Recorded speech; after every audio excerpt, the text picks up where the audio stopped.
I'm your host, Jesse Betteridge. So as I'm sure most of you listening to this know, Zannen Canada is a podcast that focuses on the many connections between anime and Canadian media. But of course, every year I like to do a Christmas special where I have a bunch of guests on, some who have been on the show, some who have not. And we just talk about our favorite media from the past year. Just break down, our favorite TV shows, anime, movies, books, comics, whatever, games, music. Just, share 3 things that we think have been notable and that we want to share with everyone. Just talk about it for a couple hours. So I have a few guests on this time around. So we'll just introduce them one by one. So first we have Caitlyn Bairstow, who I understand has never been on this show before. Episode 53 does not exist of my podcast. Guys. So because of that, Caitlyn, we'll need you to introduce yourself and share with everyone everything that you have worked on. It's a huge conspiracy. Hi, I'm Caitlyn Bairstow. I am a Vancouver-based voice actress. I've worked on a couple of cartoons and video games and things like that, like Mega Man Fully Charged, My Little Pony, Spy Kids Mission Critical, Super Lucky's Tale, and hi. Glad to have you on the show, Caitlyn. Yeah. And so next we have Ian. Please introduce yourself in a similar manner. I'm Ian Hanlin. I'm also a Vancouver-based voice actor. I think you're going to find that to be a bit of a common thread today.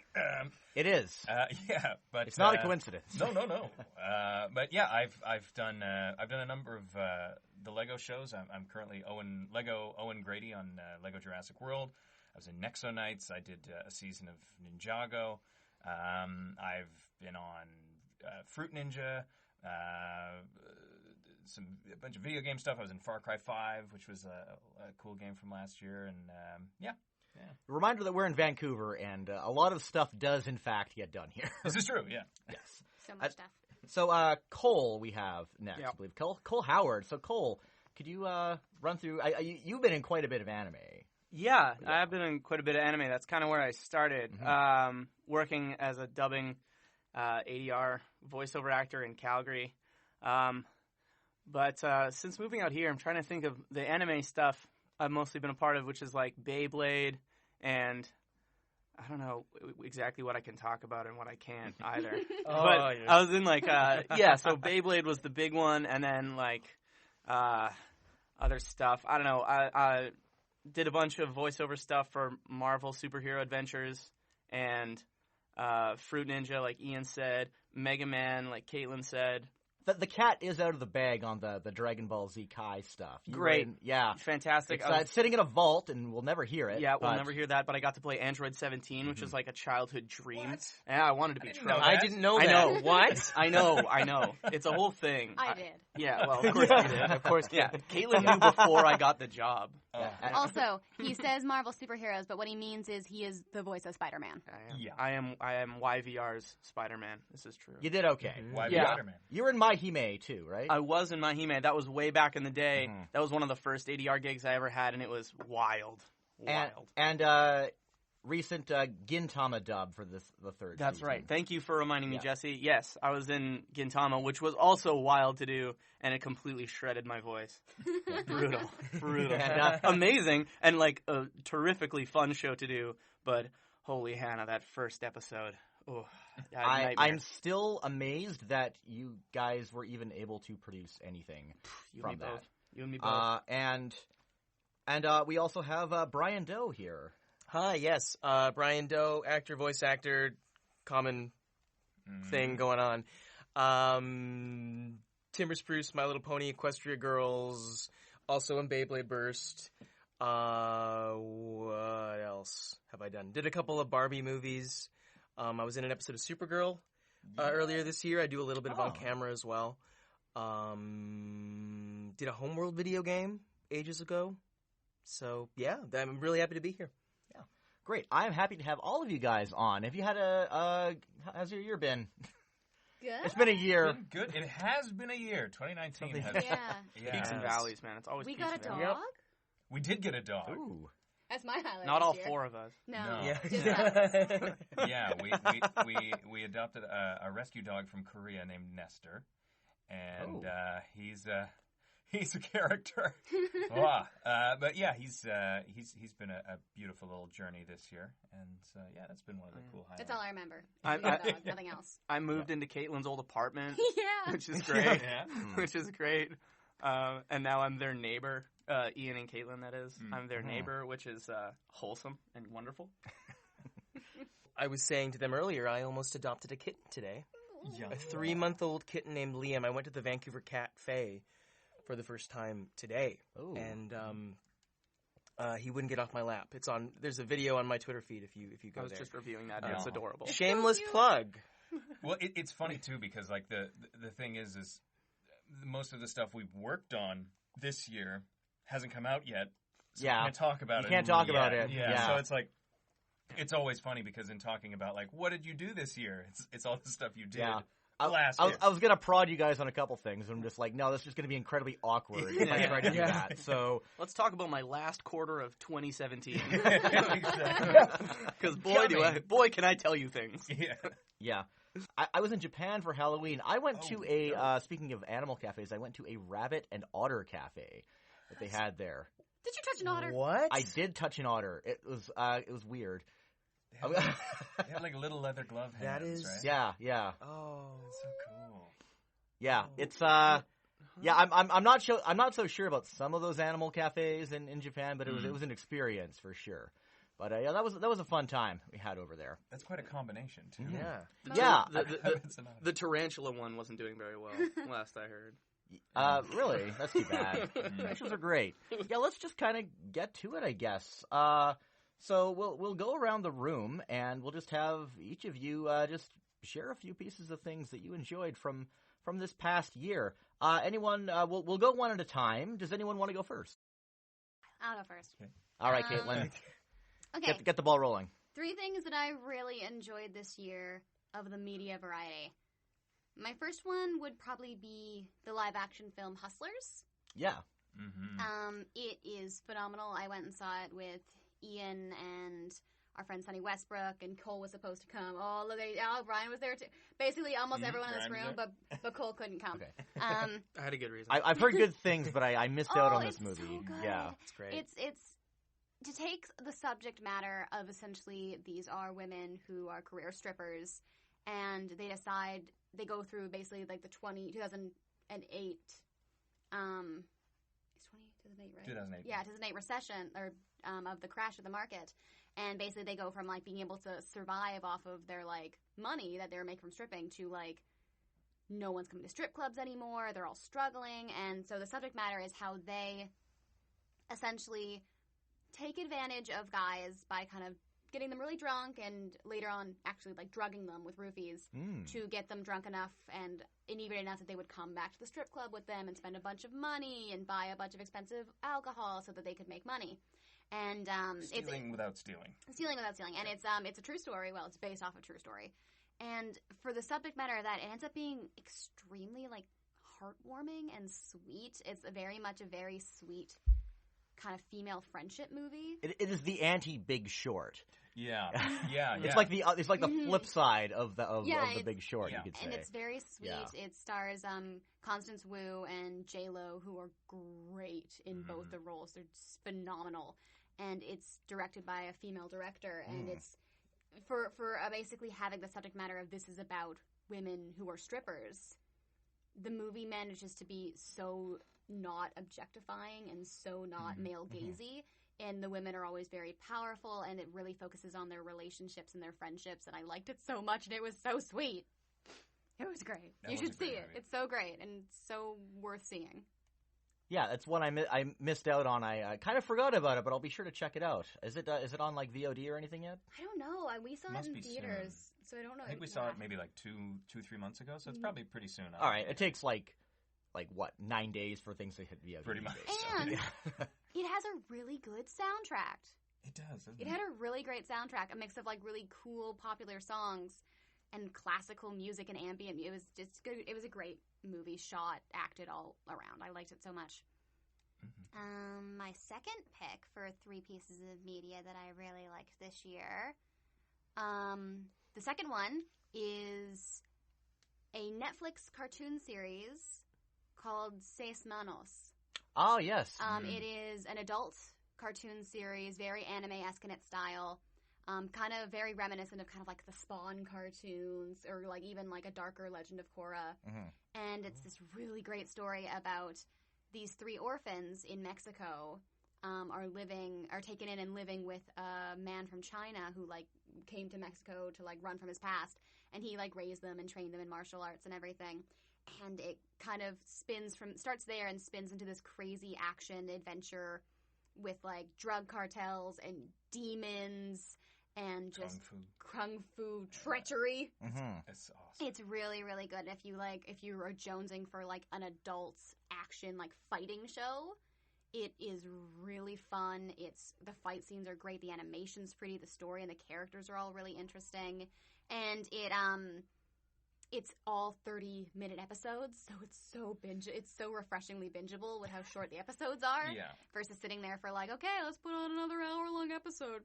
It's 30 minutes, it's super bingeable, and it's really cool. And I hadn't seen an adult cartoon like that in a very long time, and I was very refreshed to see it. For all the complaining that you can do about Netflix these days, and I guess there's more good to say about more good than bad to say about Netflix, but they've definitely burst the doors wide open on what you can do with adult animation, 100%. Action-based shows that are targeted at adults.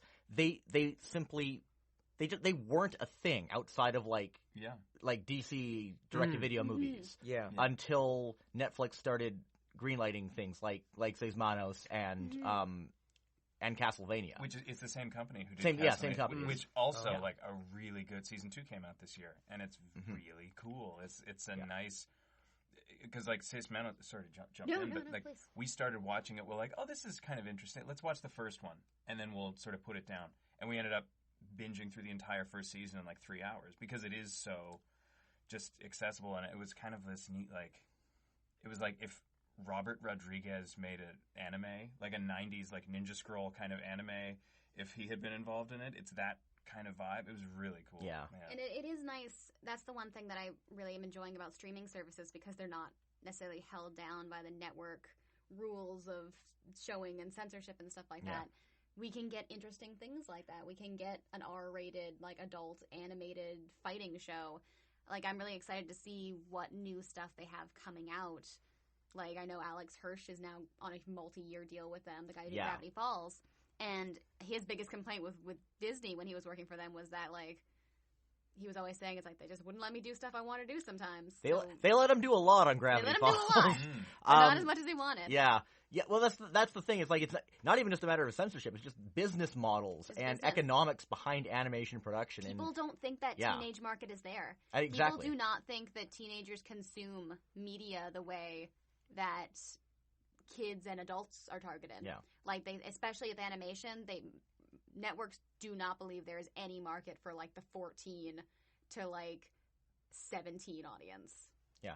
I mean, even with Adult Swim, like I'm guessing the last year, this wasn't one of my picks, but there was Primal that aired on Adult Swim, and Gendy Tartakovsky, of course, directed that as well as Samurai Jack season 5 from the year before. So like that's kind of like they're kind of starting to get into like the whole action targeted at adults thing, but it's just the corporate element of it can't break away from doing adult animation as comedy or action animation only targeted at children. Yeah. So and it really felt like it used to be when I was a kid, that was everything, was like action-oriented shows. And right now we're in like a huge renaissance of more comedy, still like slice of life-based stuff, and you don't see as much action, and it's slowly trickling in. You got the Ladybug, you got the couple of like Netflix shows that are a little more action-oriented. I think people got weirded out by it. I remember being a kid, but I mean parents got weirded out by the whole like action for kids thing. Like I remember being a kid when Ninja Turtles came out, and then subsequently Power Rangers and stuff like that, and they were constantly going like, we're banning these things and the toys in the schools because it's too violent. And I remember thinking like, Ninja Turtles, is it violent really?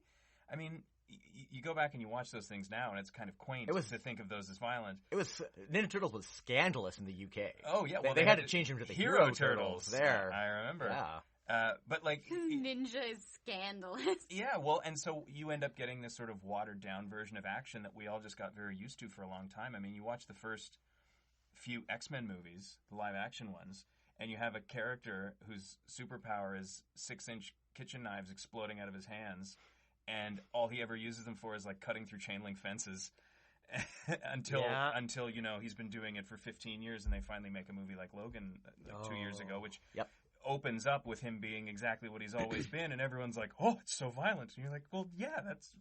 But, you know, so I think to finally get a little bit of this action flowing back in, I think the turn towards comedy was very... I think it was just a safe move on behalf of all of the studios and everything, just going like comedy, you could possibly offend somebody, but you can't outright cause some kid to go whack another kid with a bow staff or a set of nunchucks or something like that. I'm Donatello. Whap. Exactly. Yeah. Yeah. It's funny, like even shows that I don't think are violent at all, and I'm not a parent, and I've never been a parent, and I don't know what it's like to be raising a tiny, impressionable child. Mm-hmm. But like Spy Kids, when I was on the Spy Kids cartoon, a couple reviews were like, it's too violent for my 6-year-old. He watched it and said he wanted to go practice the moves that the Spy Kids did, and I was not impressed. And I'm like, what? This show's not violent at all, but maybe I see it from an adult lens. Right, if she's like, my child is now interested in international espionage, and I caught him spying on my neighbors. How dare he? Yeah. He's doing a back handspring. I don't care for that. Crawling through vents. Yeah. Kid is far too fantastical. Oh, and my third thing, yay, is a music thing. So Ian introduced me to this amazing band called Ghost, and I love them. Their music is so great, and this year they put out a brand new EP.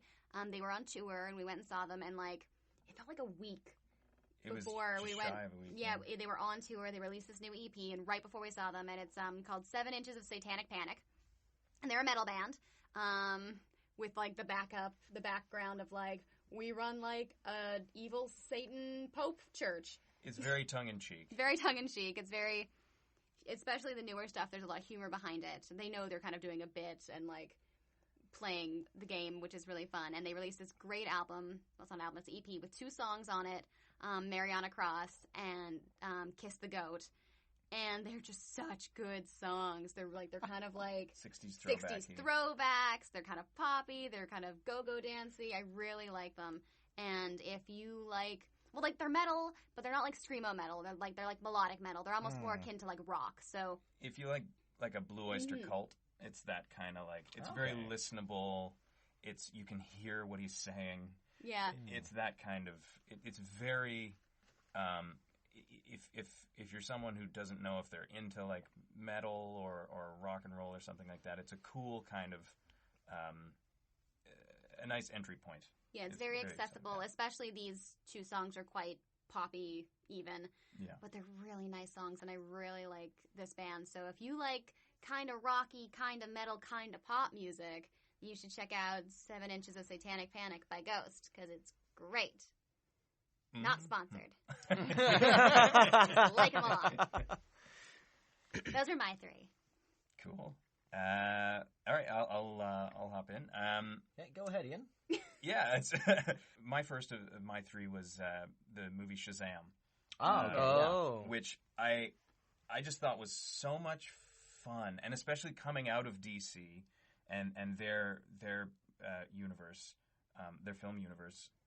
It was really nice to get this, you know, bright, upbeat superhero movie coming out of all of this, like, really, like, it's got to be, you know, gritty and grim and all of these things. And, you know, it was a really cool return to the whole notion of, like, the power fantasy of being a superhero and being a kid who feels like they have no power at all and then becoming something so great. And it was very, very funny, and it was very, very charming. And it didn't overstay its welcome, and I think it got a little overlooked because of kind of the bad press that the DCEU has gotten in the past couple of years. And I think it did well, but I just want to encourage anybody who might have slept on it because they went like, well, that's not my thing, to give it a chance. I thought it was great. I thought it was a lot of fun. It's got some great jokes, some great laughs. Mm-hmm. Yeah, I had an opportunity to watch it on my flight to and from Japan, but I I wasn't sure how the People's Republic of China would have censored it because I was on Air China. So I left it for later. Yeah. It's only 25 minutes long. Yeah, it's true. They cut out a lot. Wasn't his costume red? They cut the credits. Yeah. My second piece of media that I really enjoy this year is a video game. It was pretty popular. I don't think I'm blowing any minds here. Called Sekiro: Shadows Die Twice, which is from Software, the guys who did the Dark Souls games and Bloodborne and this sort of stuff. And it was a sort of samurai take on the whole Dark Souls thing. I haven't beaten it, although I've put about 40 plus hours into the thing. It's great. It's hard, and it's definitely not for everybody. But if it is your kind of jam, you've probably already played it. But it was just really well put together and cool, and the world was fun. And I thought it really did a great job of building on the stuff that had come before it and adding to it in a really cool way. And then my last piece of media that I would encourage people to check out from the past year was a comic series called Spider-Man Life Story, which was a 6-issue run. I can't recall the writer or the artist now, but really, really, really well done. And the premise of it was Spider-Man's been around now for 50 years, or 60 years, I guess. What if he had aged in real time? So book 1 takes place in the 60s, and he's 19. And it's dealing with him going like, oh, the Vietnam War is kind of happening. Like, do I have a moral obligation to go, considering all of the things that I can do? And then the second book takes place, and he's 29, and it's in the 70s. And it's the plot lines that were happening in the 70s. And then the third book is the 80s, and he's 39. And it's the fourth book is the 90s, and he's like, in his 40s. And it's really, and it's his whole life. And each book is a single decade. And it's this sort of like, what if, by present day, rather than kind of like keeping him in this like, 15 to 40 space that he's been in, he had aged in real time. And it's fantastic. It's really great. It's an awesome beginning, middle, and end. If you want a story that comic books can be intimidating for people, especially long-running ones, because I have given up on superhero comics forever. Yeah, but it can be. It's so much, right? You're like, okay, volume 5, issue 770. Like it's a lot. Yeah. So to pick up something that's self-contained and it has a beginning, middle, and end was just really great. And if you love that character, like so many people do, I just thought it was a really cool, just kind of love letter to Spider-Man. So I really enjoyed that, and I'd recommend checking it out. Yeah, it was Chip Zdarsky who did that, and yeah, he's written on Howard the Duck before, and he did Sex Criminals. Okay, yeah. So he's and he's done some Spider-Man writing in the past before. So yeah, it was just, it's great, and each issue that touches on the decade sort of touches on whatever the big arc was of that decade. So the 90s one does do the whole clone thing. Of course. Which I mean, because that's where I came into reading it, right? That's where many of us unfortunately came into reading it. Yeah, and it was like, what is this? Who's this Kane guy? I don't understand what's happening. But I came to really love playing through the Spider-Man video game last year. I ended up almost exclusively using the Scarlet Spider costume because that was just when I started reading the books. That was what was going on. Yeah, it's interesting that Marvel would ever dare question the sliding time scale that has dominated that that universe for so many decades now. Yeah. But yeah, it's an interesting concept for sure. I know every year when I do these, it seems that one Spider-Man thing seems to come up. Yeah, I've kind of washed my hands with Spider-Man. I'm still angry that they canceled the Spectacular Spider-Man cartoon. Oh yeah. The Greg Weisman one back when everything got messed up when Disney was buying Marvel. Yes. And I wish it had been able to cover all those stories, but that's just me. I'm weird. And now with Disney Plus, we have like every version of the Spider-Man cartoon. Not every version. There's the Disney Plus does not have the 1967 Spider-Man cartoon. Oh. It does not have Spectacular Spider-Man, which was the Greg Weisman one because it's owned by Sony, and it also does not have the new animated Spider-Man, which was the MTV CGI one. Oh, was that Neil Patrick Harris? The one with Neil Patrick Harris yeah. as Spider-Man, which is not good, but They were trying something. They were trying something, and they were limited because they couldn't use the movie characters. Fair, yeah. You only have Disney-approved versions of Spider-Man on Disney Plus. It has 90s Spider-Man, which was my one, where the cops all had lasers, and they have lasers. Spider-Man because real guns were too violent. Yes, exactly. Yeah. Spider-Man is not allowed to punch anyone. Nope. Morbius shows up every 5 minutes, it seems, and says plasma. And Morbius has more screen time than Green Goblin and Dr. Octopus combined. This is in that series. They really were like, this guy. This is the guy.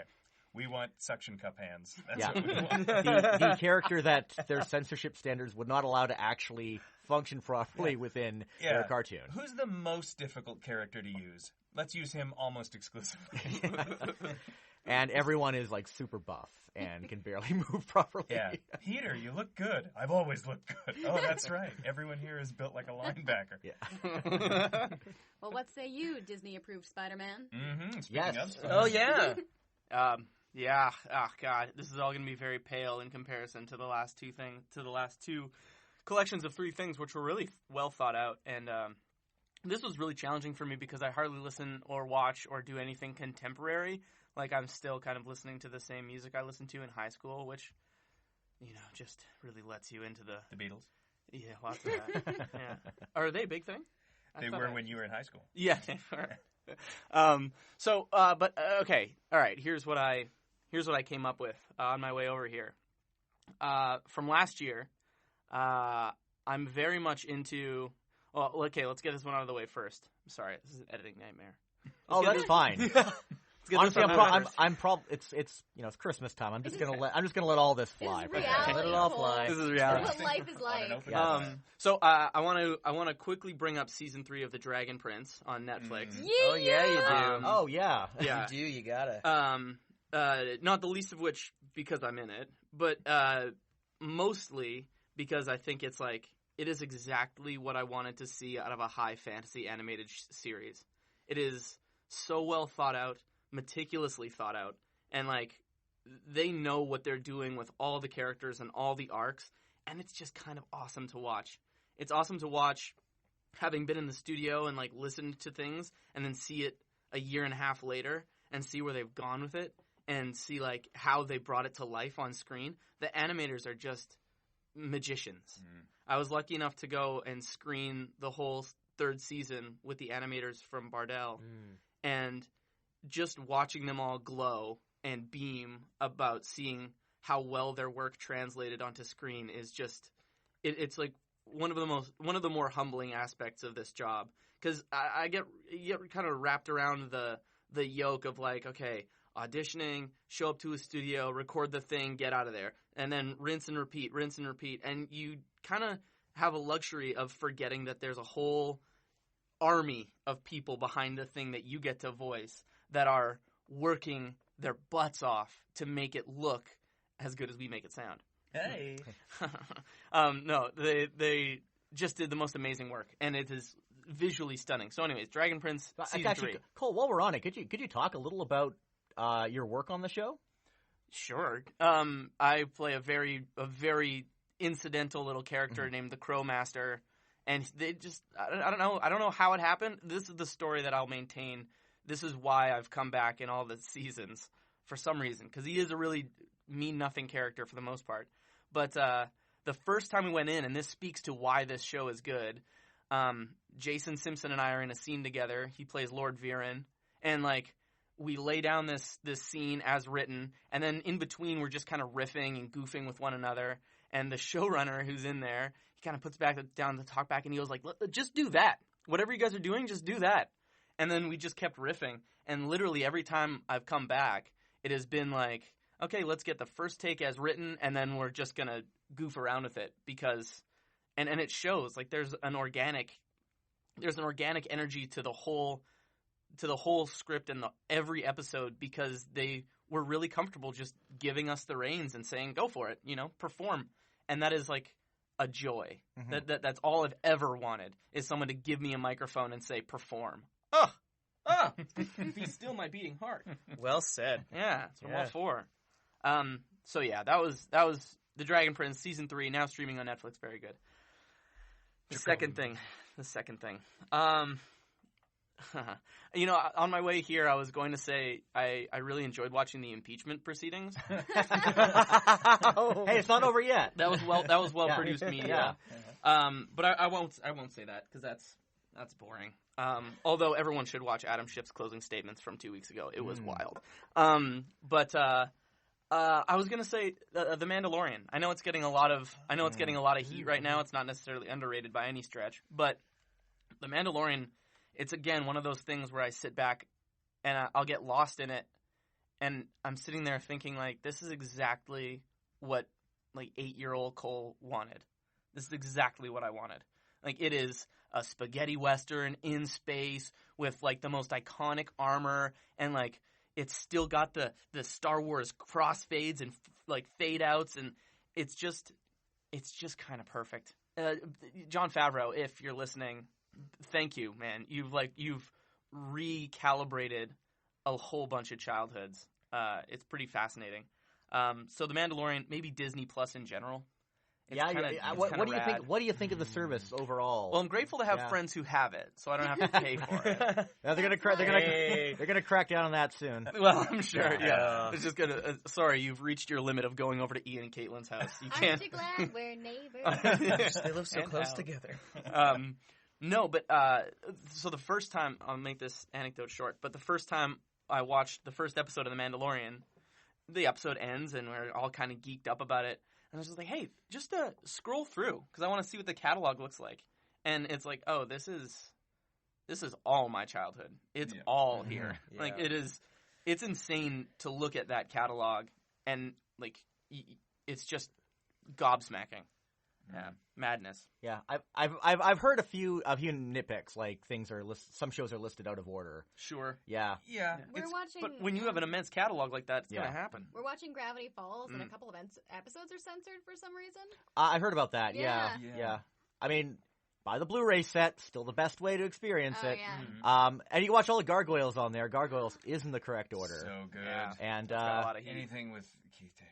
Oh my god. I think just the nice thing about it is just there's everything you watched as a kid, but now instead of transporting like 700 DVDs between apartments you live in, you just have it in a nice little box. I feel personally for attacked. Oh, that's amazing. It's just nice and clean. No house clutter in your beautiful apartment that the dog runs into. Okay. I will die for my physical media collection. I heard a rumor that if you can convince Disney to give you $9 a month, then you get access to Disney Minus. And that's where they keep Song of the South.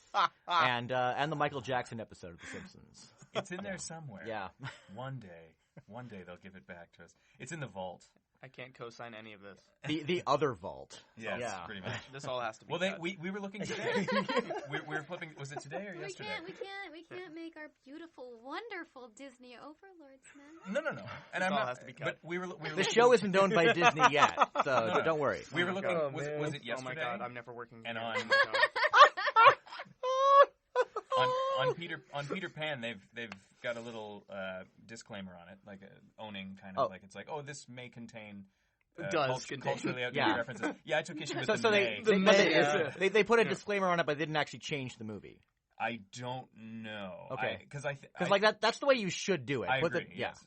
You would think they wouldn't change it. Own up to it, but own it. I heard they censored. I heard they censored Dumbo though. I think so too. Yeah.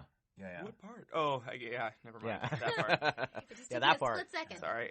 Yeah. But yeah, because I know some of the old. A friend of mine had a DVD set of, I think it was the old Warner Brothers stuff, shorts and stuff like that, and there was a tag on the top of that said, some of these are from a time where people were not as into being not terrible. Yeah. So. Yeah, but I think as long as they're owning up to it, that's fine. It's just what I don't want to happen is them to pretend they never did those exactly. things. Yeah. No, you got to keep that stuff out there. Yeah. And don't pretend it never happened. Yeah. Yeah. Okay. Third thing. Yes. Third thing. Finish off. All right, this one is very Vancouver specific. I just wanted to shout out to the short film scene here. Mm-hmm.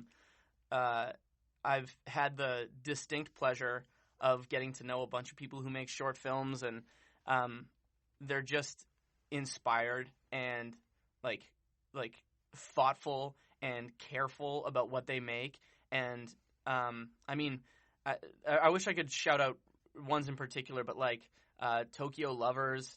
Oh, I saw Tokyo Lovers. Yeah, it's great. Gemini, Shuttlecock, Rona Reese, what's up? But like all of those, like it is just an incredibly innovative and interesting scene of people who are just really passionate about getting stuff made. And Vancouver can be a tricky city in a lot of respects, especially with making short films and going through union stuff and making sure you do it all right. But these people, these short film gurus, are so good at it, and they just want to get things made, and it's downright inspiring. It is super duper cool. So, like Crazy Eights, Run and Gun, Blood and Guts, all those kind of short film festivals, they're just they're a bottomless well of inspiration. And so yeah, I don't know. That's my third one. Yeah, I know. There's a number of film festivals where you can catch this stuff. Yeah, totally. In Vancouver, but I mean, some of your favorites, are there like VOD or any kind of streaming options to catch some of them outside of the theater? Yeah, I'm almost positive you can. You can find most of them online. Mm-hmm. I know that Tokyo Lovers just released this week, and it was written and directed by my friends Natch and Mayumi, and like Jerome Hughes in it, and Phil Planta, Lord love him. I mean, there's just anyways. So that's online. I think Gemini might not be online because I know she's trying to shop it around festivals. Shuttlecock is definitely online somewhere. Oh my gosh! I mean, honestly, just find Rona Reese on Twitter and ask her to see Shuttlecock, and she'll send you an entire care package with it, guaranteed. Anyhow, Vancouver Short Film Festival scene. I know you can get like all the Crazy Eights shorts in a DVD. Yeah. I don't know whether or not you can download it or something, but that seems like something you might be able to do.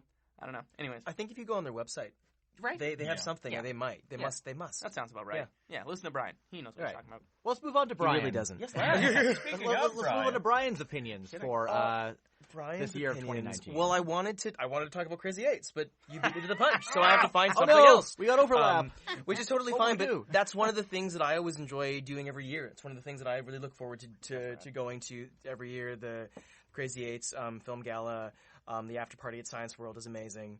I never go. Yeah, we should go this next year. I'm in. We should go. Let's go. Oh, right, 'cause you were super sick when we went that one time. Oh yeah. Oh yeah. That was when we saw Shuttlecock. Oh, Yeah, that time. I can't believe we made that in 8 days. Well, and Yeah, Caitlyn right. and I did background on it. Oh my gosh, Caitlyn, we did. we did. I'm in that movie. We were like, we dressed up as these very, very big badminton birdies. Mm-hmm. What'd they call us? The cockheads? We were the Shuttlecocks, cockheads. please. We were the just called cockheads. cockheads. Yeah, it was beautiful. These are all perfectly cromulent terms. Right, are we not allowed to swear? Oh yeah, say whatever you want. No. Fudge. Oh, Son no. of a mother duck.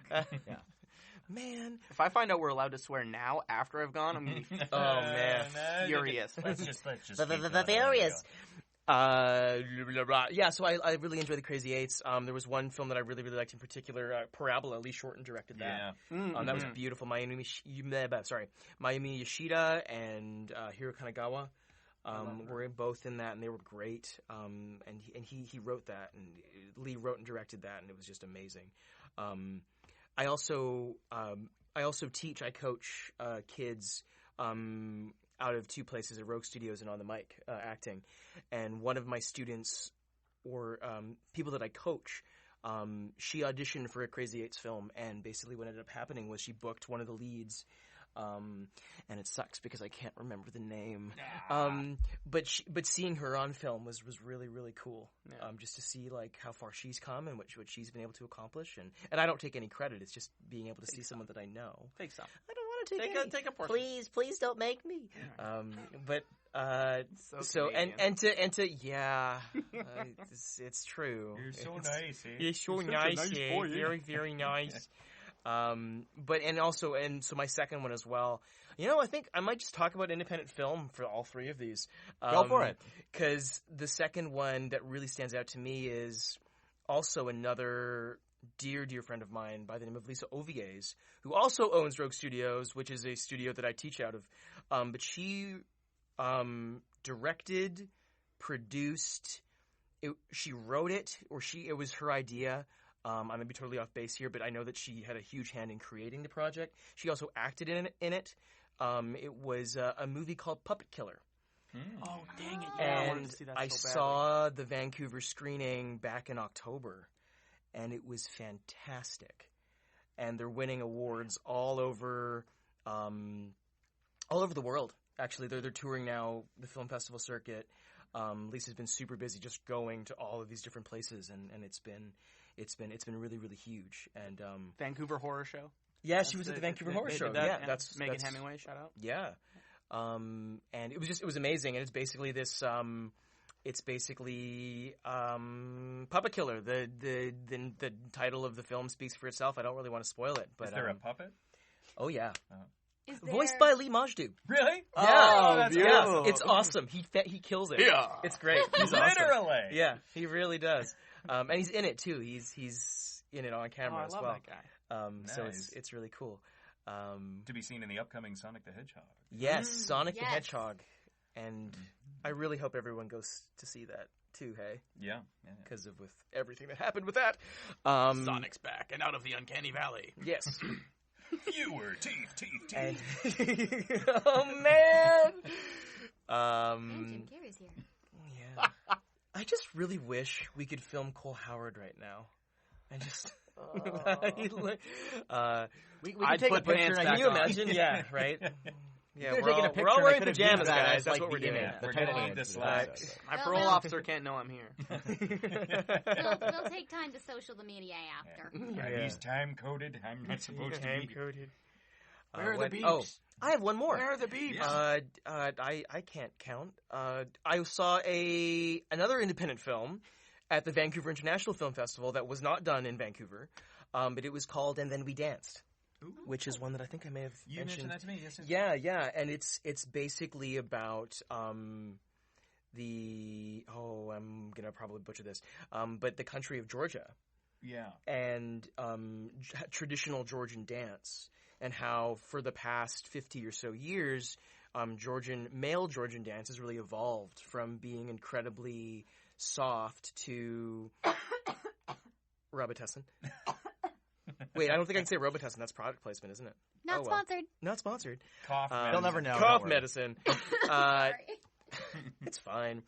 What was I talking about? Georgian dances. Georgian dance. So, which I don't know much about, but it used to be very, but then the Georgian dance progressed from being male Georgian dance progressed to being very, very soft to very, very masculine and strong and hyper masculine, very rigid. And there's this one kid, he's like 16, 17, and he's basically being told this whole time that he's too soft. And it's basically this really, really beautiful gay coming of age film, which blew all of us in the audience away. It was packed. The theater was sold out that night or that day, and I don't really want to go into it too much. I don't know how you can find it. I don't know what the plan is with that, but I recommend if you can find it. There are definitely trailers and clips on YouTube that you can check out. That movie for me this year just blew me away. I mean, Avengers Endgame did as well, but for something a little bit less mainstream, Different budgets. totally different budgets. And Raise your hand if you cried. he knocked it out of the park. Knocked it out of the park. So, yeah. Great. Well, I'll try to gather the names for all this stuff and maybe put some links and more information when I post the episode again. So yeah, thanks guys. So I'll get into my three Please, picks. yeah. Please do. Yeah, I want to hear. So one of them actually was the trailer for the live-action Sonic the Hedgehog movie. And the reason I chose that was because, look, we live in a world that is bitterly divided right now. It is so rare that we find anything that we can find consensus on. Like, people will... we will tear each other apart over small misgivings. There's no monoculture anymore. Everyone's just fragmented in their niche interests. And it's so rare that something would come along that would unite people in a single opinion, regardless of background or politics or media savviness or cultural sensibility. And I think that happened earlier this year when they released that first trailer for Sonic the Hedgehog. Like, they had been teasing that thing for so long. I was amazed that the reaction to it blew up to the point that it did. That was kind of amazing. I'm not going to go with that as my real pick. That was just something I wanted to put Honorable out mention. there. Honorable mention. mention. Yes. Well, obviously your real pick is the Cats trailer. Yeah, no kidding. I was wondering if you were going to bring that up. You know what? That's a good awesome. point. We've actually seen a few... it was the year of the weird yeah. Uncanny Valley trailer. Yeah, the year of the whack trailer.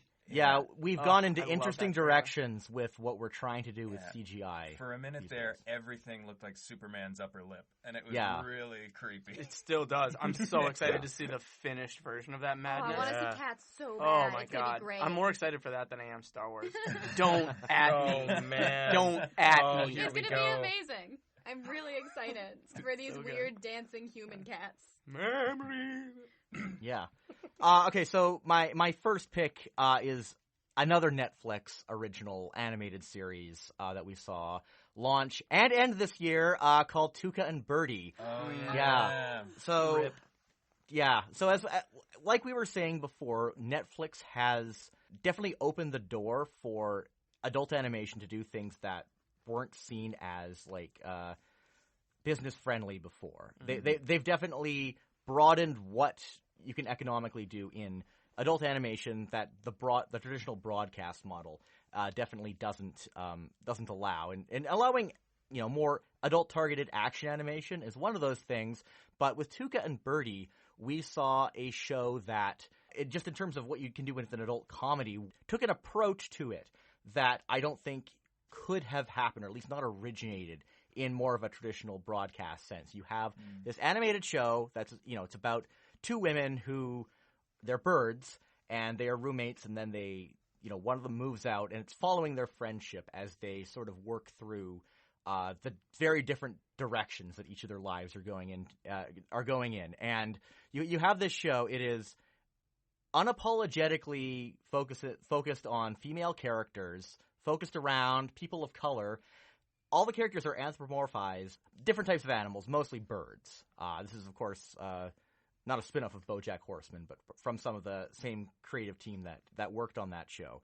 They're all anthropomorphized, but, they have the focus on female characters and characters of color, and it challenges that kind of default assumption that we always have that an anthropomorphized character is white male. And it does that very organically. It never feels tacked on. It just feels, just natural in the way they handle it, and almost kind of effortless. It's so bizarre and out there in ways that, again, don't feel forced. It feels natural. It's really funny. It touches on some harsh subjects in a way that never deviates from its grounding as a comedy. It has some really really memorable jokes. Like there's this great parody of stores like Claire's and their popularity in the 90s that I love so much. There's one fantastic gag involving a character that you don't see for the majority of the series and was actually there the whole time, and they go back and revisit certain scenes that were painfully awkward the first time you saw them, and there's a whole other dimension of humor when you see the character appear in that scene when they go back to them later. It's all excellently constructed. I'm really glad you brought that up, and I think I've been kind of going on over this point for the last little while with respect to where the animation world is at, especially with the Netflix stuff we've been talking about and everything. And I think there's something of a pushback where it's like, why is everybody watching cartoons all of a sudden? Oh, these grown-ups, they're watching cartoons. They should be watching the news. But it's like the thing is that these cartoons are like slice of life stuff, or they could be actiony stuff, but there's never been a better time or a time where I think that cartoons have been more valuable and more important, because it does sort of give you the license to see yourself in something, even if that character doesn't look like you or isn't necessarily representative of you. But you have the opportunity, because it is in that style, you can inject yourself into it and you can feel seen and you can feel represented. Like you can't do if you're watching, a sitcom on CBS or something. Yeah. And animation doesn't always, like, exploit that to the fullest extent. Yeah. It does take, like, ingenuity and vision to take a step back and think, how can we use animation medium or anthropomorphization, things like that, to convey these ideas in a way that you can do more. You can reach more people. You can have you can tell different stories. You can have more people relate to you. Yeah. And Tuca and Birdie is a show that does that in a way that, like, when you watch it, it's doing things that you don't typically see in other shows, but it feels like, oh, I can't believe no other show has tried doing this before. But they had the opportunity to do that. And in a way, Tuca and Birdie represents the best and worst things about Netflix, because, again, they had the opportunity to do that. Also, it was canceled within 3 months. I think it launched in like March, and then by June. Yeah. They had confirmed the show was canceled after just 10 episodes. Now, there's a lot of discussion that arose from that, criticizing Netflix and, like, their algorithm system, and then people weren't able to find the show. It wasn't showing up on people's lists or being recommended to them through the system. I don't know about that. I mean, I didn't have any trouble finding the show, nor did most people I know. But there's also speculation that the real reason it was canceled in such a short time was because the animators who were working on it had unionized, which was also the case with BoJack Horseman, which also ended. Granted, that show is getting a proper ending in its 6th season. Well, and a big talk about labor stuff in it. Well, but and at that point too, I think the thing that BoJack had working in its corner was that it was too big to just go away, whereas Tuca and Birdie was still building. Exactly, yeah. And so it was for lack of a better word, still weak enough to just be quietly swept away. Yeah. In a way that you couldn't just do with BoJack without getting this big pushback. And there was online pushback about Tuca and Birdie. Oh, absolutely. Like a lot. It was the people who found it really, really liked it, and it really resonated. Yeah. It was not the show was not a small thing. No. Like, all sorts of people were talking about it. And I mean, to your point about, some people saying they had trouble finding it, as you said, for me, it was right on the top of my, and maybe it's because I'm a cartoon person and I watch that stuff. Maybe that's why it was in my recommended stuff. But from what I understand, also, I don't know, but I'm led to believe that Netflix can be fairly ruthless with their upfront viewership. And it's like, nobody's watching this in the first, 72 hours. I guess it's not worth it. What is this, Fox in the 90s? I don't, right? But I mean, they don't. They're very private about sharing their viewer numbers and all this kind of stuff. Well, that's the problem. Yeah. Is that they keep all that information secret, so they could present just about any justification for canceling a show that you can imagine. They can say no one watched it, but who knows? But I think it also plays into something that's been a big problem in the industry, I think, for the last 5 years, which is nobody's willing to take a chance on new IPs. Yeah. Like, unless there's already a built-in market, which is the big thing right now, is everything needs to have some sort of built-in market already. No one wants to take the chance on new IPs unless there's, like, already a YouTube channel or already a phone game tie-in. Nobody wants to take a chance on anything without a built-in market anymore. What's the secondary wave of monetization of this thing? It's like, okay, the show's there, people like it, but how do we make money on it beyond... Now, it seems like it's so hard to get an IP now, unless it's like, oh, well, that's an extremely popular phone game that has, like, 80 million or 80 million players, so we can totally make a TV show out of that. Yeah. Because no one wants to take a chance on just new things anymore. They want that built-in market of, like, okay, we know it's going to work, because it already has a built-in fan base. Well, and I think there's still that element of, the powers that be, so to speak, associating, coming back around to our earlier conversation, associating cartoons with toy sales. Yeah. And so I was about to say. adult animation, it's kind of like some people I'm sure look at it and they go, how are we going to sell toys to adults? Why are we making cartoons for grown-ups? They're not going to buy toys of this. Like, they're not going to buy merchandise for this animated stuff. When in reality, what we've seen over the last, 30 years is that, who does buy merchandise of all of these things is grown-ups, because those are the people with money. Those are the people with disposable income to invest and buy in the things that they enjoy. So, Funko's done very well, and it's not because adults don't buy stuff. They figured that out in the 80s in Japan. Yeah, exactly. Especially with action animation, it's always been associated just as a way to sell toys. Like, that's the business model. If there's no toys, there's no point in making an action show. Sell them a robot. Yeah. And again, Netflix... Of course Spider-Man has a van. on one hand, Netflix has been able to break away with that, from that, with their business model. But then on the other hand, you have something like Tuca and Birdie, a show that can't have cost that much to create, and could potentially have grown into something really big. But after 3 months, swept under the rug. Why? We don't know.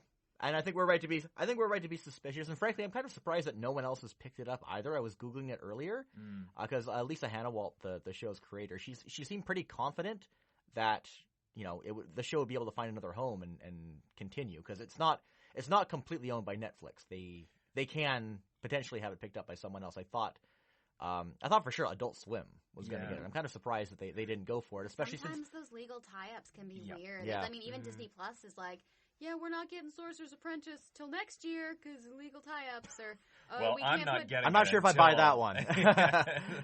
Yeah, and then again, Adult Swim also has a big problem with female creators too. So there's also that aspect of it, which is also why it was so great that Tuca and Birdie got off the ground, and why it sucks so much that it got canceled. Because show by a female creator getting sidelined, always unfortunate. Yeah. So my next pick is an anime. Oh. Yeah, anime. We do talk about that on the show occasionally. It's called Oh Maidens in Your Savage Season. I don't know if any of you saw or heard of that one. If you haven't, it's probably because it's on High Dive, which is the anime streaming service no one has. I was thinking through my Crunchyroll. I was like, I haven't seen it, I don't think. Yeah, no, you have not seen that on Crunchyroll. It's funny, High Dive and Crunchyroll have a little bit of a partnership right now because they're both on Verve in the States. And they share some content. Verve? Verve's the... What is this, the Canadian asks? What is Verve? What the hell is a Hulu? Verve is none of our business, apparently. HBO? Yeah. I'm so confused by these American HBO Max, words. Verve? There's some sort of home box office? That doesn't sit right with me at all. High Dive is owned by Sentai. They usually share their content with Crunchyroll. This is an exception, I guess, because this is probably their best exclusive title they've gotten, and they want to get people to subscribe to High Dive for it. And High Dive's not a bad service, but I mean, who wants 3 anime streaming services? Like, not a lot of people are going to go for that. But Oh Maidens in Your Savage Season, it is based on a manga by Mario Kata. Mario Kata is the screenwriter behind Anohana. She also did Kiznaiver, Gundam Iron-Blooded Orphans, the woman called Lupin the Third, woman called Fujiko Mine, and she also directed Makia, which was a movie that came out last year. And she served as screenwriter on the anime, adapting her manga as well, which is not something you see every day, and also establishes a lot of creative control she was able to have over this and how the manga translated to an anime, and I think that contributed a lot to why it turned out as well as it did.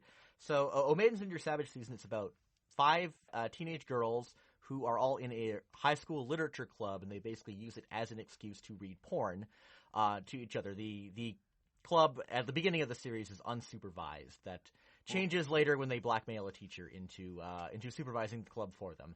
That's a whole thing. Through the experiences in these clubs, they find that their fascination and fear of sex just starts leaking into their everyday lives in ways that keep becoming increasingly uncontrollable. So there's 5 girls. They, one is just sort of the one who has a crush on her childhood friend. One is questioning being a lesbian. One is a kind of a stick in the mud kind of prude who sort of grows and changes and learns how to have a healthy relationship with a boy later on. And then you have the crazy kind of weird introverted girl who writes her own porn in her spare time, which leads her to interesting places. And then there's the sort of quiet, beautiful girl that everyone seems to be obsessed with, but has kind of a traumatizing past. And we just see their connections to this club bring them in all these very interesting directions in their own lives. And the range that you see in these 5 girls, I think, covers you may not be able to directly relate to their experiences as awkward teens or as high schoolers, but it's probably enough just to remind you how terrible being in high school and being a teenager is. If you're one of those obnoxious people who like being high school or who liked being in high school, I hope it's enough to convince you that it actually is terrible. And yeah, they all have different outlooks and experiences, and despite how it can be very melodramatic, very uncomfortable, some of these plot lines that these characters go through and intersect with, they go in ways that are absolutely going to make you squirm. You know, that's really what the show excels at, is kind of navigating those things in a way that's uncomfortable but palatable. Yeah, there's one example where, you know, one of the girls has a very awkward relationship with a man who is a pedophile, and it even goes into his own kind of mentality and justification for it. Good Lord.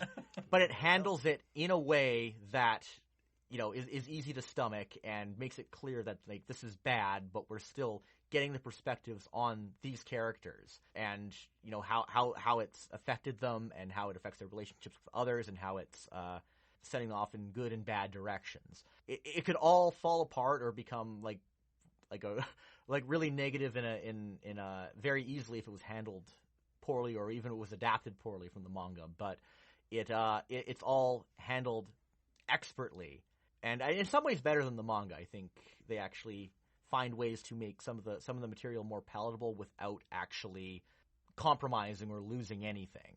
It's beautifully animated, has this great watercolor kind of look to it. Really great show, which I think a lot of people probably haven't seen it because it's not on a streaming service that a lot of people use. And when you're on the wrong streaming service, a lot of the time these days you're just kind of left out of the ongoing conversation entirely. Yeah. But I wanted to say Carol and Tuesday as my anime pick That one for the looks so year. cute. It is very good. It's on Netflix, so everyone can watch it. But the problem is that Netflix releases shows in chunks rather than actually showing them week to week as they air in Japan. Carol and Tuesday was 26 episodes, and there's one 13-episode chunk on Netflix right now. We're still waiting for the second one. I think we're getting it on like Boxing Day or something. So of course, because of that, I haven't seen the whole thing. So I decided to go with Oh Maidens in Your Savage Season because of that instead. So if you haven't watched that show, I definitely advise checking it out. If you don't want High Dive, and, you know, I don't blame you if you don't want High Dive, it's fine. But you can get like a 2-week free trial. It's 13 episodes, enough time to go through that. And I know that the manga, it also ended. It does adapt the whole manga with no filler or anything. It does the whole bang, bang, bang, goes through everything perfectly paced.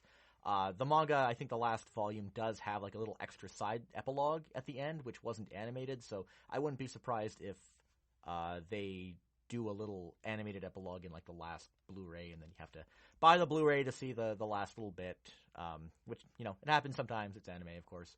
But yeah, for the most part, you get that whole complete story there in just the 13 episodes. So highly recommend Oh Maidens in Your Savage Season if you haven't seen that one yet. And my last pick, because I'm not just going to use the Sonic trailer. That's unfair, I think. Alita Battle Angel, which is. Did you guys see Alita Battle Angel? We did. Yes. Yes. So, I think that this defies the standard designation of what is a good or a bad movie. I think that these days we've honed in on Rotten Tomatoes as a gauge. We may unintentionally use that as the template for judging whether a movie is good or whether a movie is bad. In reality, that's not how Rotten Tomatoes works. It's just a calculation of how unlikely it is that you're going to hate a movie based on whether certain reviews are good or bad. And, you know, Marvel movies have kind of broken that whole system, I would argue. And I think Alita Battle Angel ranks really low on Rotten Tomatoes. But I think in many ways it is a movie that kind of defies that system or challenges that system. Of course, it's a movie that James Cameron has been trying to make for almost 20 years. And he didn't wind up directing it. It was Robert Rodriguez who directed the final film. And this movie was extremely expensive because it fully recreates the experience of a 90s anime OVA and almost expertly picks out exactly what makes that kind of show enjoyable and turns it into a big budget film. And I was not expecting this film to replicate that as well as it did, but they pulled it off. They made anime real in a movie. those moments. There's the bit where, not to get spoilery, but a character just suddenly pulls out their weapon, and it happens to be a giant rocket-propelled hammer. And I was like, oh, it's like, this is anime. Like, this is a lot where he's like, I'm going to fight with this. And you're like, this is an absurd-looking implement. But it's you're like, okay, no, and it all fits. And, I mean, it has, I would say, some of, if not the best CGI I've ever seen in a movie. She looks great. Oh, yeah. She looks great. Unbelievable. And every single shot of her is a special effect. Every single shot of many characters is a special effect. Yeah. Like, I think we all weren't sure how to react when we saw the early footage of Rosa Salazar as Alita with the way they do her eyes and everything, which was... It was a weird decision, but when you see the movie, you see it actually does work. It grows on you, yeah. And I mean, we talked about that movie a lot actually after we saw it because we were kind of torn on like, well, how do we There's feel so much about to it? talk I don't know. about. And it like clearly it was.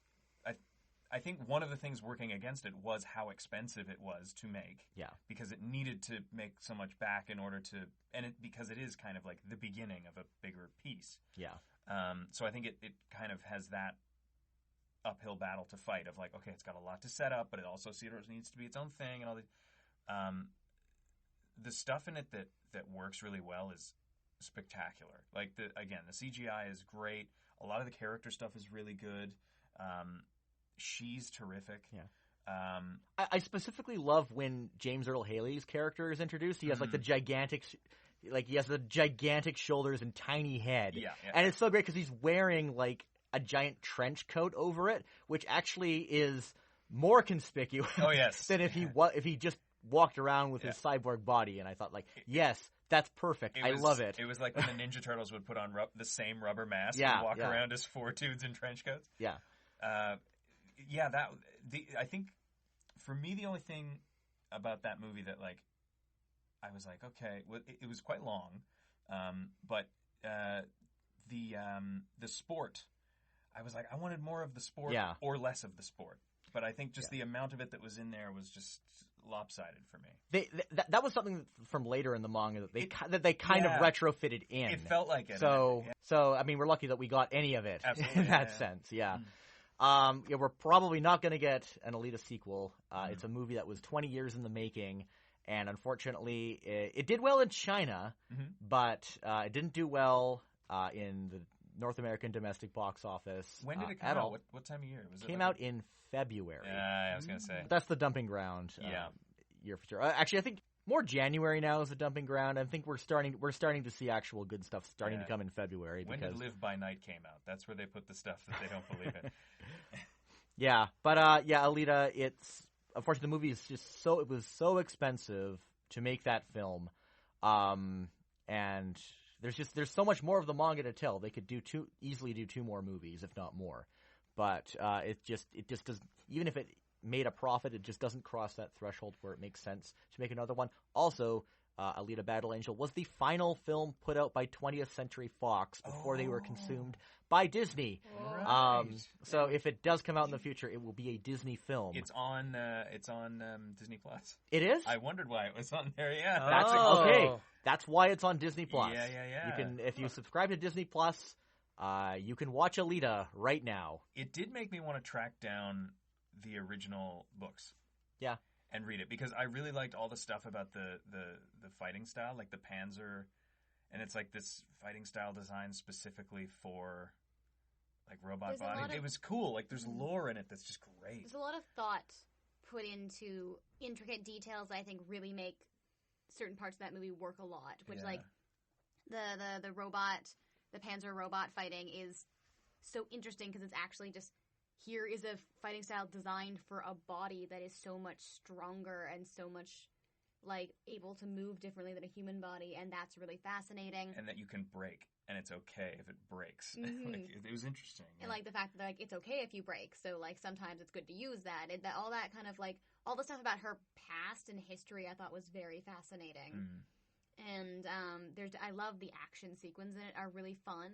I remember watching a couple of the fight sequences near the beginning. I'm like, yeah, these are fun fight sequences. I like these. I thought it was long.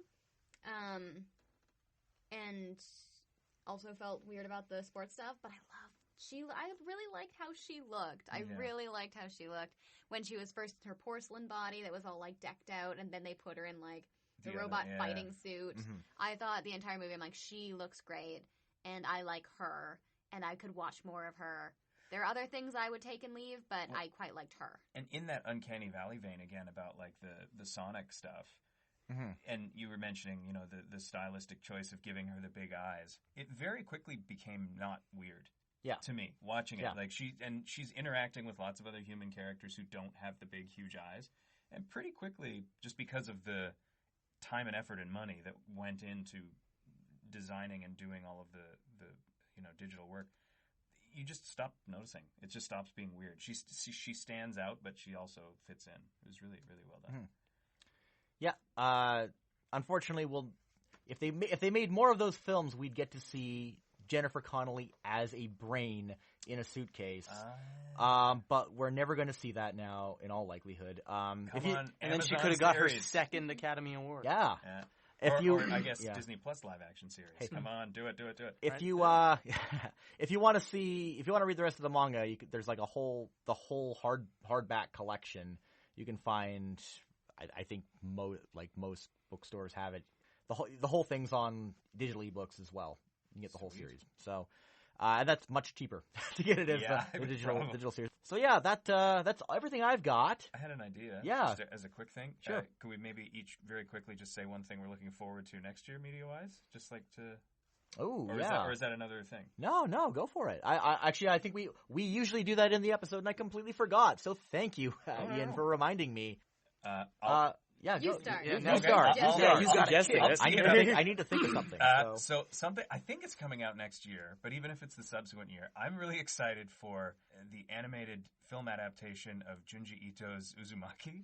Oh, it's a TV series. Oh, it's a TV series. Miniseries. Excuse me. I'm very excited for that because that is so weird. Everything he makes is very bizarre and upsetting in a really cool way. Yeah. Go is awesome. And also like horrifying and all of these things. But I love from what I've seen, which is very little of it so far, just that kind of eerie trailer they put out, it looks like almost a motion comic. They've really kept the designs there. The music is really eerie sounding. And that's something that I'm really looking forward to seeing. Yeah. Junji Ito is someone whose work has not traditionally fared well when being adapted into anything but a comic. Yeah. I am pretty hopeful for this particular adaptation, though, because it's being directed by Hiroshi Nagahama, who is one of the best visionary directors when it comes to adapting manga. He directed Mushishi. He directed Flowers of Evil, which is that freaky rotoscoped anime from a few years ago, which was traumatizing to watch in many ways. I know a lot of people hated it, but I thought it was great.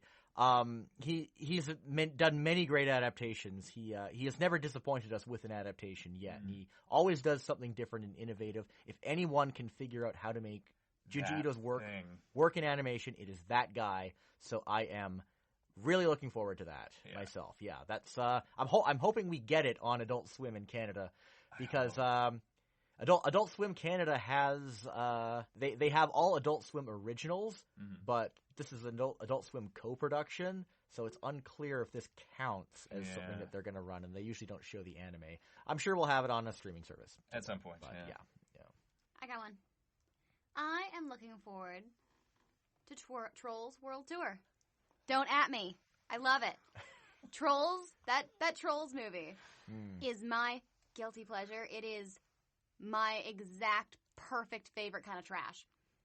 Because it's not a great movie. It's not a great movie, but I love it. I love it so much. And I'm so excited for the next one. It's going to be amazing. I don't care what anyone says. Don't at me. That is absolutely and utterly beautiful. I love it. They're so funny. Oh my! The first movie has my sister and I went to see it, and I made her see it with me. And there is a joke, and I can't spoil it because I'm going to force Ian to watch them later. There's a joke. Well, it's not a joke. There's a line that is delivered in the first movie that I think is meant to be a serious line, but I laughed so hard. I was in this almost empty theater with a couple of parents and their kids and a couple of people, and I was laughing my butt off. It was so funny, and I'm like, this is the best movie. This is the best movie that's ever been made. I love it. I don't care what anyone says. It's so great. Well, World Troll Tour. I don't know how you follow that. Yeah. Cool. Yeah. But I'll give it a shot. Okay, two things very quickly. I'd be remiss not to shout out as a thing from last year, which I actually should have brought up. Parasite, best movie of the year last year. Phenomenal. Parasite is very good. Yeah, jaw-droppingly good. I love that director. Yes, but okay.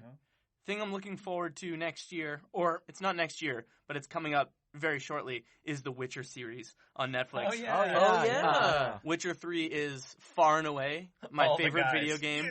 Yeah, far and away my favorite video game I've ever played. I've played it so many times. I finished Witcher 3, and I immediately started it again on the hardest difficulty in its original Polish. Ooh. Because I love the game so much. And it was also very fun to listen to in Polish. Because it sounds like a very fantastical language. It's great. Is he still like... Kurwa. There we go. That's how you swear on a podcast in Polish. So I'm looking forward to that. I've abstained from trailer watching. I saw the first teaser, and I said to myself, Self, that's enough. That's enough.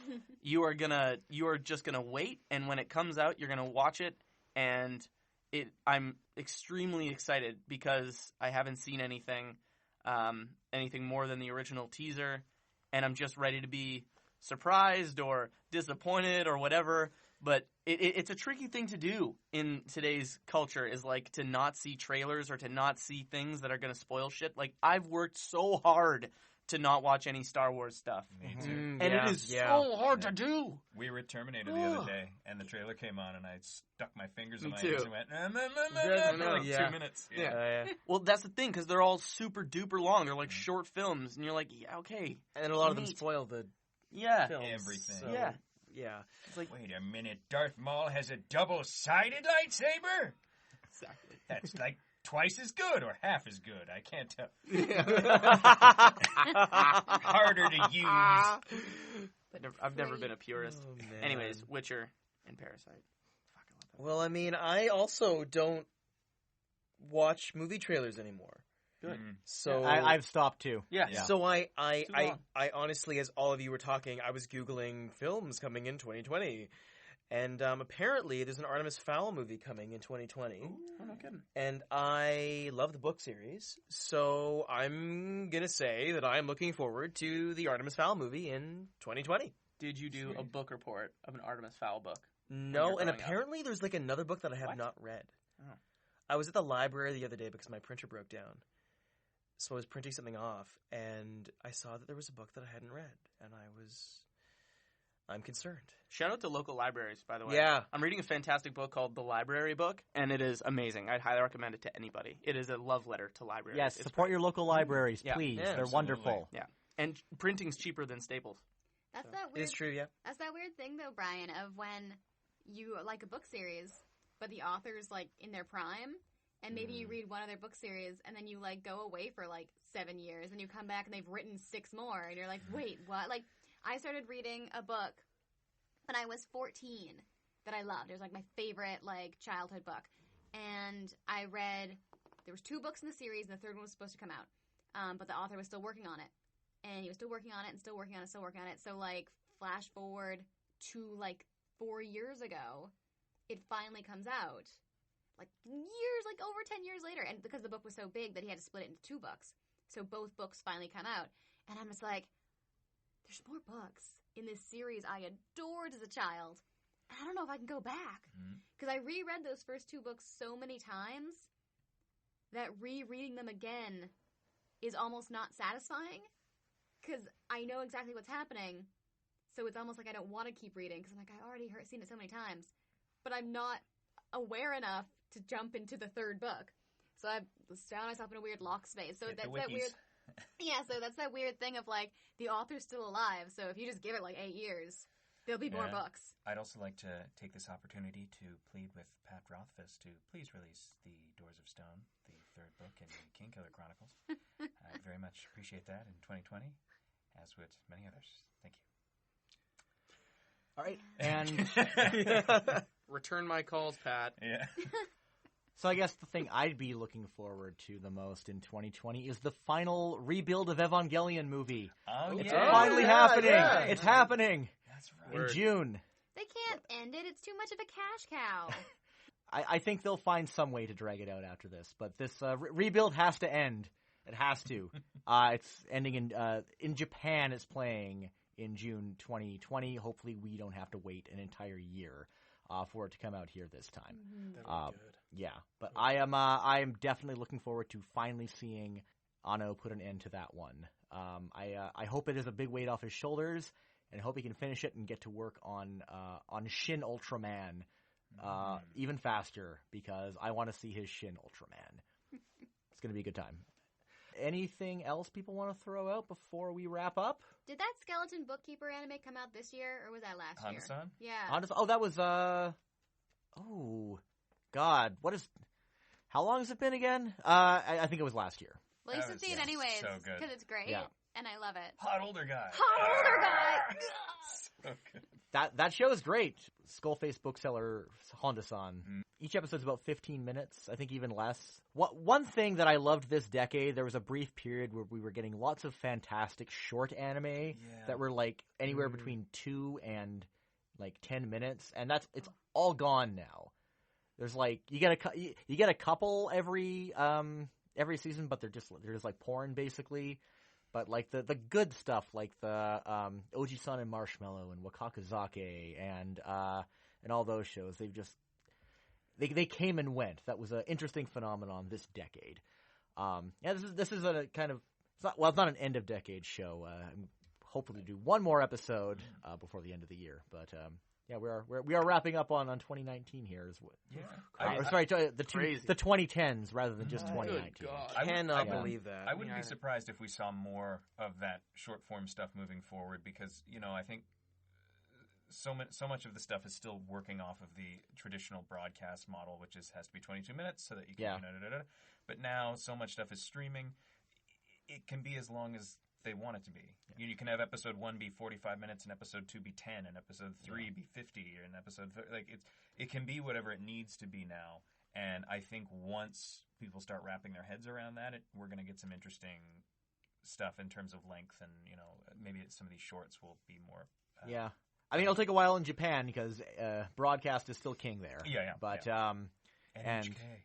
Yeah, but yeah, I think that wraps us up. So, thanks everyone for coming on. It was a lot of fun. You. Where can people find you folks online on social media or whatnot? You can find me on Twitter at @KatieBear and on Instagram at the exact same name @KatieBear, and I have a website, CaitlynBairstow.com. But find me on Twitter. That's where I'm the most active. I only have energy to really commit to one social media. It's a lot. I'm on Twitter at Ian Stewart Hanlin. I think it's the same thing on Instagram, but I haven't posted anything. The one time I posted something, it immediately got flagged as being stolen from the movie Trainwreck, even though it wasn't. What? So I have no content on my Instagram, but follow if you want. But yeah, usually I'm on Twitter. You can find me on Twitter. I think it's at ColeMFHoward. That sounds right. It's that's where I spend most of my time in general. It's a lot of political stuff, though, so buckle up. And then you can also find me on Instagram at cmfh.esq because I thought being a lawyer was interesting when I made that account. I don't know. And that is a treasure trove of just, if you want to see what a bored person looks like, check that out, because Lord Almighty. This man knows Nunchucks. Boring stuff. Oh yeah, I This is spin true. nunchucks. And he does cooking with the coal. Sometimes I do which cooking is videos. the best. Wow. He's currently What a recording a plug. Christmas Yeah. album. I am Oh, releasing yeah. a Christmas album this Second. holiday Ooh. season. It will be on SoundCloud. Follow me on Twitter for highlights of that. I'm always looking for new Christmas music. Yep. So thanks for the heads my up. current or my Christmas album from 2014 is up on SoundCloud right now. All you have to look up is "Coal in Your Stocking." It's great. It's family friendly and it's wonderful to listen to. You know, cozy up to the fire and just make a night of it. Mm-hmm. Or 12 minutes, I think. It's about as long as my nights usually go. Well, you can find me on Twitter and Instagram as well at @TheBrianDoe. And I have a website called thebriandoe.com, but I have not updated that in ages. So, Ooh, and both Brian and Ian are going to be at Vancouver. If Oh, you're, we are. If That's you're right. a pony That lover was brony, announced, yeah. both Ian and Brian are going to be at Vancouver in January. January 12th, I believe. January 11th and 12th. 11th, yes. Yeah. I haven't heard that Yeah. word said out loud. You did a Vancouver? good job. Is it Hoover or Vancouver? Hoover? I thought it was Hoover. Who? Is it Vancouver? Vancouver? I Oh, slept with I'm I don't sorry, know. guys. I thought I it think was a Hoover. lot of Vancouver conventions don't actually think about how their names sound when you Yeah. pronounce them Yeah. when they Looks when they good on plan paper. them. Yeah. I always say it with the it's a Vancouver, so it can be Yeah, kind the of Vancouver. Oh, yes. either one. Vancouver. Mr. Vancouver taught me German in school. Yes. Mr. Ooh, Vancouver. and sorry, with Oh, the silly yeah. accents going, we should shout out a podcast that Yes. a few of us are involved in, Voyage of the Whifferfall. The Huiferfall. The Whifferfall. We've a bunch of kooky folks got together and recorded a show that was created and written by Peter New and Henny Britton produced and recorded a bunch of it. It's a ton of just silly Vancouver voice people doing Having a great time. Dutch accent. basically Yeah. a bunch of Dutch explorers sailing off to prove that the Earth is flat. And it's a series of It's brilliant. it's great. And it madness. just gets sillier as it goes, and it's definitely worth a listen. I just love hearing that name being Huiferfall. said aloud. The Whifferfall. It gives me joy. Bill Newton, you're a gem. Mm-hmm. Peter Vancouver Band. Spoilers. Jeez. Okay, thanks Yeah. again, guys, and thanks for listening to Zannen Canada. You can find me at jbetteridge or email me zannencanada@gmail.com. Our theme song is by Ultraclystron. You can find it on his album Package Flood at ultraclystron.com. And if you know anyone who might be interested in this podcast, please recommend it to them. So Merry Christmas, Happy Holidays, whatever, and I'll see you again.